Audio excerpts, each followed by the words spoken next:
My dear friends, I am back with part 2 of my 4 lecture series of amino acids, peptides, titration curve and protein structures. आज मैं आपको explain करूँगी titration curve और वो भी लिख कर यानी I will tell you 2 fundas और उन 2 फंडा के सारे 15 मिनट में आप टाइट्रेशन कर्व को इतना बढ़िया समझ जाएंगे और कभी भी नहीं भूलेंगे। लेकिन आगे बढ़ने से पहले सबसे पहले मेरे चैनल को सब्सक्राइब कीजिए और वीडियो को देखकर उसको लाइक करना मत भूलिएगा और हाँ बेल आइकन ज़रूर प्रेस करना है so you will get the further notifications of various videos. So let's start.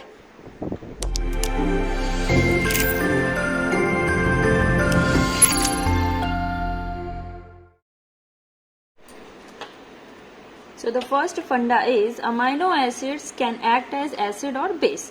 यानी amino acid have positive charge also and negative charge also. So it can accept one proton or it can donate proton also.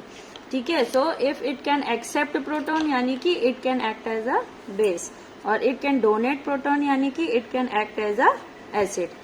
ठीक है, so it can act both acid or base. Now this dual nature means दो nature, एक है base के जैसा और एक है एसिड के जैसा. The molecule which have dual nature are known as amphoteric और ampholytes molecule. So amino acids are amphoteric और एम्फोलाइट. ये तो हो गया पहला फंडा.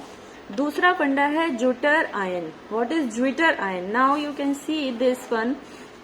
Here we have negative charge also and positive charge also and they are neutralizing each other and finally we have zero charge and the ion which have zero charge is known as Zwitter ion.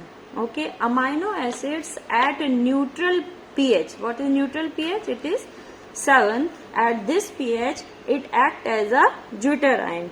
अब क्या होगा when we move towards acidic pH, यानी acidic pH में क्या होंगे, जो protons है वो बढ़ जाएंगे. अभी बहुत सारे प्रोटॉन्स आएंगे and they can attach to carboxylic group और वो कार्बोक्सिलिक ग्रुप को अटैच होते जाएंगे. अटैच होने के कारण जो नेगेटिव चार्ज है वो खत्म होता जाएगा and you will B finally having only positive charge. तो क्या होगा कि अमाइनो एसिड्स एसिडिक पीएच में कौन से चार्ज के होंगे? Positive charge. Means amino acid will be having positive charge in acidic pH. Now अगर हम pH जो है वो बढ़ाएंगे तो क्या होगा? OH इक्विवेलेंट बढ़ते जाएंगे लेकिन जो OH इक्विवेलेंट्स जो है वो बढ़ते जाएंगे लेकिन जो प्रोटॉन का कॉन्सेंट्रेशन है वो डिक्रीज होगा. Okay, so here this NH3 will release protons and finally we will be having negative charge. That means in the basic pH the final charge on the amino acid is negative. Okay, so now clear with two funda. पहला फंडा क्या है कि amino acid act as acid and base यानी कि proton acceptor and proton donor. दूसरा फंडा क्या है कि they have positive charge on acidic pH and they have negative charge on basic pH and they have zero charge on neutral pH. Now we will see the titration curve. This is the titration curve for glycine, the simplest amino acid. Titration curve मतलब क्या है? Initially we have very low pH and successively we are increasing the pH. Okay, we are moving from acidic pH towards the basic pH. This is the graph or titration curve. Here you can see as we are increasing the pH, we are getting the point of inflections. Now what is the meaning of point of inflection? It is the point at which these protons are removing from the amino acids. यानी वो जो अपने protons हैं उन्हें वो donate करते जा रहे हैं. That is the point of inflection. तो दो point of inflection है, 1 और 2. 1 मीन्स जो पहला ग्रुप है उससे प्रोटॉन डोनेट हो रहे हैं. पहला ग्रुप कौन सा हो जाएगा हमारा? ये वाला. ठीक है, क्योंकि हम एसिडिक से शुरू कर रहे हैं तो कहाँ से शुरू होगा? यहाँ से शुरू होगा. तो जो ये वाला कार्बोक्सिलिक एसिड है तो ये हो जाएगा आपका पहला प्रोटॉन डोनर, और दूसरा प्रोटॉन डोनर कौन सा होगा? अमाइनो ग्रुप जो होगा वो हो जाएगा दूसरा प्रोटॉन डोनर। ठीक है, तो सबसे पहले क्या हो जाएगा? You can see here, this is the basic structure of amino acid. Here we are seeing glycine, so we will put H, NH3 positive. ये जो है ये है एसिडिक कंडीशन में, यानी शुरुआत में हमारे पास ये है। अभी क्या होगा? Now we are increasing pH. Increase जैसे जैसे हम पीएच इंक्रीज करते जाएंगे, जो ये प्रोटॉन है ये रिमूव हो जाएगा, तो हमें क्या मिल जाएगा? We will be having H NH3 positive, और ये जो हो जाएगा नेगेटिव। ठीक है, तो that is the point where this is happening. Okay, then next, okay, I will explain in another page. Like this was the condition,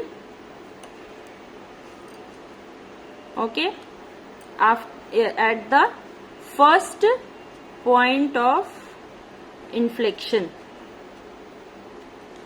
when all protons are removed from all carboxylic acid functional group, then NH3 will start donating proton, and that will be the second point of inflection. Okay, got it? So that will be the second point of inflection. So here we have 3 points, pK1, Pi and pK2. What is this pK? pKa. pKa is actually the measure of tendency of a group to give up a proton, yani any functional group. So measurement of the tendency to donate a proton is the pKa. Now if pKa increased by 1 unit, it causes 10 folds decrease in tendency of what? Donating proton. यानी अगर pKa जो है वो 1 unit से बढ़ता है, then it decreases 10 folds tendency to donate the proton. Now in the titration curve you can see here, when we start increasing pH, तो जो protons हैं वो remove होना शुरू हो जाएंगे, and we will reach this stage in the basic pH. Okay, here for glycine the first pK1 is 2.34. that means at this point of inflection the pH is equal to pKa, and here pK2, that means pH is equal to pK2. Now what is this Pi? Pi is known as isoelectric pH. Isoelectric pH is the pH at which amino acids are having charge 0. That means they are present in the form of Jupiter ions. All the amino acids here are in the form of Jupiter ion. ठीक है, जो मैंने आपको बताया था, this form. This form. This is the Jupiter ion form. यहाँ पर ये वाले जो Jupiter ions है ये कहाँ है? इधर है, आइसोइलेक्ट्रिक पॉइंट पर. Now the second group that is NH3 starts donating proton. NH3 starts donating proton. That's why it is the second point of inflection. Okay, got the titration curve? Titration curve क्या है? We are moving from acidity to base. Acidic condition में amino acids ऐसे हो गए, यानी कि they will be having positive charge. फिर जो है वो Jupiter ions की तरफ मूव करेंगे, then they will move toward negative charge.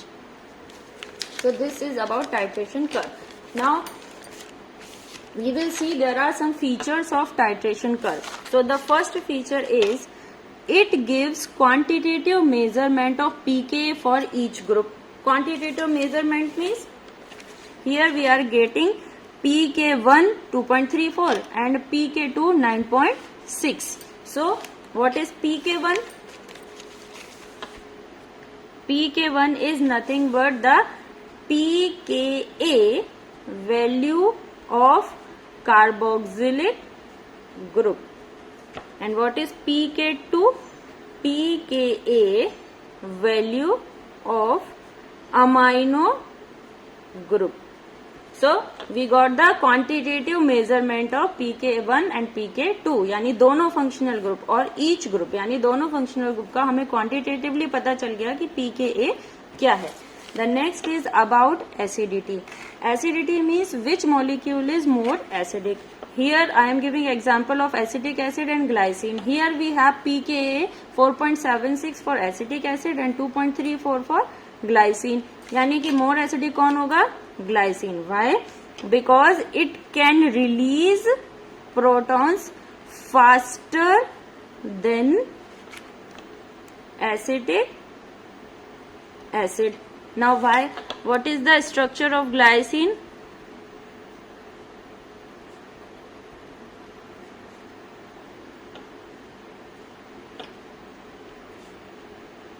Now this positive charge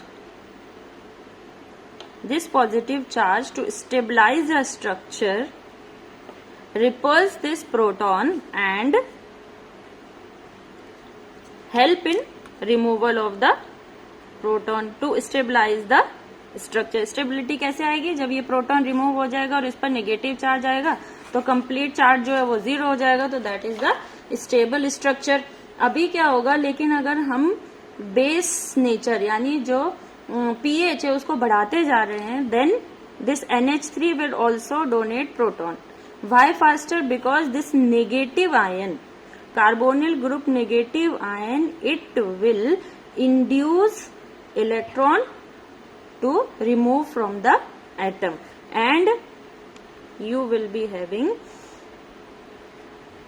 negative charge amino acid. ठीक है. So because of these charges or the attached functional group, glycine is having less pKa and it is more acidic. तो अगर pKa कम है तो acidic nature ज्यादा है, यानी they can release proton very easily. Now if you place amino acid in an electric field तो क्या होगा? अगर 0 charge है तो they will not move. अगर एसिडिक pH है इलेक्ट्रिक फील्ड के सराउंडिंग तो वो किस तरफ मूव करेंगे? नेगेटिव की तरफ, क्योंकि हमें पता है कि they will be having positive charge, तो नेगेटिव यानी कैथोड की तरफ मूव करेंगे. और अगर हम उनको बेस के साथ इलेक्ट्रिक फील्ड में रखेंगे then they will move towards positive. क्यों? क्योंकि हमारे पास नेगेटिव चार्ज है. Now for all amino acid in which R group is non ionisable the similar type of titration curve you will be having. तो इससे previous जो video मैंने बनाया था उसमें मैंने आपको क्लासिफिकेशन बताया है कि कौन से अमाइनो एसिड्स हैं जो नॉन आयोनाइजेबल में आते हैं. तो अगर आप देखना चाहें तो उसकी लिंक मैंने नीचे डिस्क्रिप्शन बॉक्स में दी है, तो आप उसके थ्रू जा सकते हैं. तो अगर आर ग्रुप नॉन आयोनाइजेबल है तो सिमिलर टाइप ऑफ टाइट्रेशन होगा, लेकिन अगर आयोनाइजेबल है then you will be having different type of titration. Here I am taking example of glutamate. तो ग्लूटामेट में क्या होगा? ग्लूटामेट में 1 प्रोटॉन जो है सबसे पहले किससे रिलीज होगा? Carboxylic group which attach to alpha carbon. Alpha carbon मैंने पिछले वीडियो में बताया है कि अल्फा कार्बन क्या होते हैं, बीटा गामा जो भी है, ये सारा कुछ मैंने एक्सप्लेन किया है, तो you can see the link in description box. तो जो अल्फा कार्बन से कार्बोक्सिलिक एसिड अटैच है सबसे पहले वो प्रोटॉन रिलीज करेगा और that will be the pK1. फिर जैसे ही हम pH जो है वो इंक्रीज करते जाएंगे then the second carboxylic group which is attached as R, that is side chain, that will release the proton और वो प्रोटॉन जो है रिलीज कर देगा और उसको बोलेंगे pKr. R stands for R group. Then NH3 this will start donating proton and you will be having pK2. This can be shown by curve also. OH equivalent, pH. Here as we are increasing the pH the first we will get pK1 in which this stage will be there. Then we will have pKr, then we will have pK2. Okay, so the titration curve for ionizable side chains will be completely different. The last feature is buffer zone. Now what is buffer zone? So the pK1 and pK2 zone is the buffer zone. Yani amino acid can act as buffer when they are at the pK1 point or pK2 point. अभी सारे amino acids जो हैं उनका buffer zone जो होता है या तो एसिडिक नेचर में होता है या बेसिक में होता है, लेकिन histidine it can act as a buffer around neutral pH also. Why? You write the answer in the comment section. Okay, you tell me the answer. You watch my first video and then tell me the answer. So now I think you understood the titration curve very well. Only you have to remember that ki proton these amino acids can act as acid and base both. They can donate proton, they can accept proton, and they are positively charged in acidic pH and they are negatively charged in basic pH. If you remember this, you can remember titration curve. Okay, thank you.